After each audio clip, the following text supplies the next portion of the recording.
Halo football lovers. Selamat datang kembali di channel Raftel Sport. Gila, absurd, dan benar-benar di luar nalar. Kalau kalian mencari definisi dari sepak bola hiburan, maka laga yang baru saja usai pada Rabu dini hari WIB, 29 April 2026 ini adalah jawabannya. Panggung megah Parc des Princes baru saja menjadi saksi bisu terciptanya 9 gol dalam satu pertandingan semifinal Liga Champions. Paris Saint-Germain dan Bayern Munchen saling baku hantam selama 90 menit penuh, dan pada akhirnya, armada Luis Enrique keluar sebagai pemenang dengan skor super ketat, 5-4. Tapi tunggu dulu, kawan-kawan. Kemenangan ini belumlah mengunci apa-apa.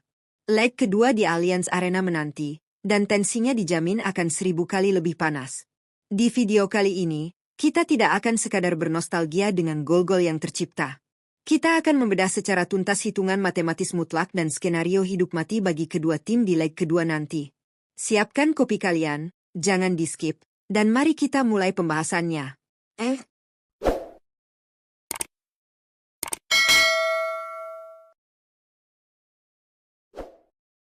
Kita tidak akan membahas jalannya laga ini menit per menit, karena jujur saja, napas kita bisa habis. Inti dari pertandingan malam tadi adalah tidak adanya pertahanan yang solid dari kedua belah pihak. Ini murni soal siapa yang punya daya ledak paling mematikan.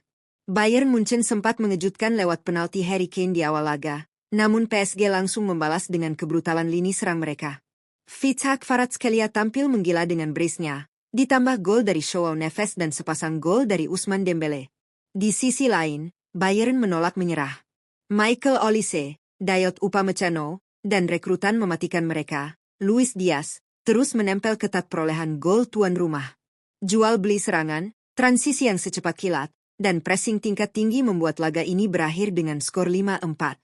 PSG menang, tapi Bayern pulang dengan kepala tegak membawa 4 gol balasan.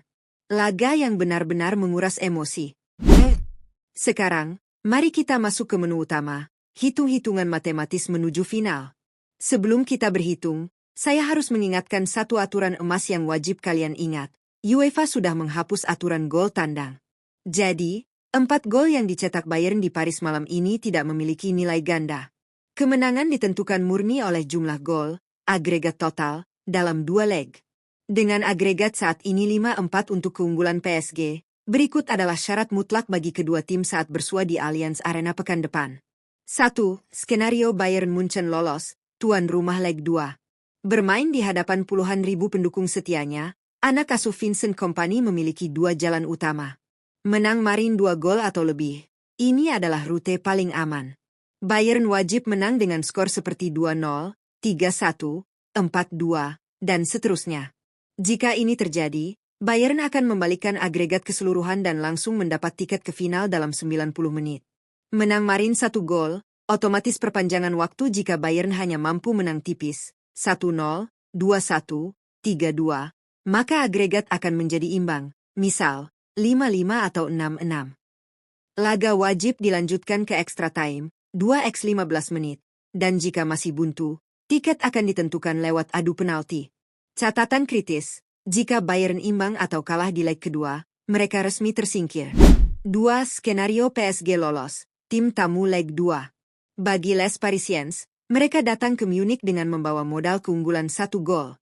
Tugas mereka secara matematis lebih ringan. Menang atau imbang, jika PSG menang dengan skor berapapun, atau memaksakan hasil imbang, 0-0, 1-1, 2-2, mereka dipastikan lolos ke final. Agregat akan tetap berpihak pada wakil Prancis tersebut.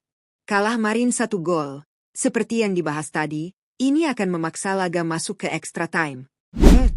Secara matematis PSG memang unggul, tapi secara taktikal, Luis Enrique harus sangat waspada. Kebobolan 4 gol di kandang sendiri adalah sinyal merah menyala. Pertahanan PSG yang dikawal Marquinhos seringkali kewalahan menghadapi pergerakan dinamis Luis Diaz dan umpan-umpan progresif Joshua Kimmich. Di leg kedua nanti, jika PSG memilih opsi, parkir bus, untuk mengamankan skor, itu adalah sebuah bunuh diri massal di Allianz Arena. Mereka harus tetap bermain agresif, setidaknya untuk memotong suplai bola ke Harry Kane. Di kubu Bayern Munchen, tier terbesar Kompany ada di transisi negatif. Saat asyik menyerang, pasangan bek tengah mereka terlalu mudah dieksploitasi oleh pemain berkecepatan tinggi seperti Kvaratskhelia dan Dembele. Bayern butuh keseimbangan.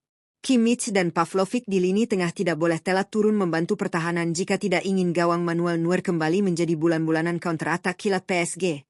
Satu hal yang pasti, dengan kewajiban Bayern untuk menang, mereka akan keluar menyerang sejak menit pertama. Ini akan meninggalkan celah raksasa di lini belakang mereka yang siap diterkam oleh lini depan PSG yang sedang on fire. Laga leg kedua pada 7 Mei nanti bukan lagi sekadar pertandingan sepak bola biasa. Ini adalah panggung besar yang mempertemukan dua kekuatan dengan karakter berbeda dalam sebuah duel yang syarat tekanan. Di titik ini, bukan hanya kualitas teknik yang berbicara, tetapi juga kekuatan mental, kedisiplinan taktik, dan keberanian mengambil keputusan di momen-momen krusial. Setiap sentuhan bola bisa menentukan nasib, setiap kesalahan kecil bisa berujung petaka. Bayern datang dengan ambisi besar untuk membalikkan keadaan. Sosok Harry Kane tentu menjadi sorotan utama. Sebagai striker kelas dunia yang haus gelar, ini adalah kesempatan emas baginya untuk membuktikan bahwa ia bisa menjadi pembeda di laga sepenting ini. Namun, pertanyaannya bukan hanya soal Kane. Apakah lini tengah Bayern mampu mengontrol tempo permainan? Apakah lini belakang mereka cukup solid untuk menahan serangan cepat lawan? Semua aspek itu harus berjalan sempurna jika mereka ingin melakukan comeback yang diimpikan. Di sisi lain, PSG tidak akan datang hanya untuk bertahan. Mereka punya senjata mematikan dalam diri Kvaratskhelia dan Dembele, dua pemain dengan kemampuan eksplosif yang bisa mengubah jalannya pertandingan dalam hitungan detik. Kecepatan, kreativitas, dan keberanian mereka dalam duel 1 lawan 1 bisa menjadi mimpi buruk bagi pertahanan Bayern. Jika PSG mampu bermain lepas dan memanfaatkan ruang, bukan tidak mungkin mereka justru akan semakin memperlebar keunggulan. Yang menarik, tanpa aturan gol tandang, semuanya menjadi lebih terbuka. Tidak ada lagi perhitungan rumit soal gol di kandang lawan. Ini murni soal siapa yang bisa mencetak lebih banyak gol dalam dua leg. Secara matematis, situasi ini bisa menguntungkan tim yang lebih stabil secara mental. Tekanan tetap ada, tapi pendekatannya berbeda. Tim yang mampu menjaga fokus selama 90 menit, atau bahkan lebih jika terjadi perpanjangan waktu, akan punya peluang lebih besar untuk melaju. Selain itu, faktor pelatih juga akan sangat menentukan. Strategi awal, perubahan taktik di tengah pertandingan, hingga keputusan pergantian pemain bisa menjadi kunci. Apakah Bayern akan langsung tampil agresif sejak menit pertama? Atau justru bermain lebih sabar dan menunggu celah? Dan bagaimana PSG merespons tekanan tersebut? Semua ini akan menjadi permainan catur tingkat tinggi di pinggir lapangan. Bagaimana menurut kalian, football lovers? Jika dilihat dari kondisi saat ini dan tanpa aturan gol tandang, siapa yang sebenarnya lebih diuntungkan di leg kedua nanti? Apakah pengalaman Bayern di kompetisi besar akan berbicara, atau justru energi muda dan kreativitas PSG yang akan menang? Coba tuliskan analisa kalian secara detail. Menurut kalian, strategi apa yang paling masuk akal untuk masing-masing tim? Dan yang paling seru, jangan lupa sertakan prediksi skor versi kalian di kolom komentar sekarang juga. Kita lihat nanti siapa yang paling mendekati kenyataan. Kalau kalian menikmati konten seperti ini, bedah taktik yang tajam, analisis tanpa basa-basi, dan sudut pandang yang berbeda, pastikan kalian tidak berhenti di sini.